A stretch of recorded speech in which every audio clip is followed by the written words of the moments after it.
Look, whether or not there's a dispute in the committee may not be the most important issue here. What is important about the idea of a criminal referral?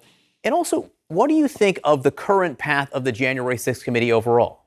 I think Congresswoman Cheney is correct about the cooperation and the spirit of cooperation among the Democrats and Republicans on this committee. So let's not call it a dispute. Let's accept her language for now. There are different conversations, or there are conversations that lead to different opinions on the committee about a criminal referral and about other issues, which is all about how do we get to the finish line here? That's the key point, and that's the question you asked. When are we going to get the public hearings that the commission members promised us a couple of months ago? They thought they may start in March.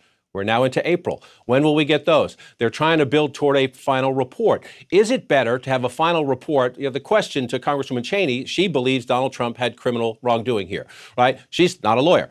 Will the Attorney General believe that? So there's a debate in the committee. Let's not call it a disputed debate about whether if you publicly refer criminal charges against Donald Trump to the Justice Department, does that put too much public pressure on Merrick Garland, the Attorney General, who's already cautious? Does it play into Trump's hand? Does he say, here goes the Democrats in Congress again, and Liz Cheney, who's a rhino, he'll call her, with another witch hunt? So that's the conversation in the committee. Would you get Jared Kushner and Ivanka Trump to voluntarily come in, as they did over the past week or so, if they thought there was going to be a criminal referral? They're already going to have difficult conversations at Mar-a-Lago. So the committee has actually done remarkable work, I think surprising to many of us, in pulling together all this information. The question, John, is when do they bring it to the public? When do they bring it to the public? And can they bring it to the public in a way that changes minds?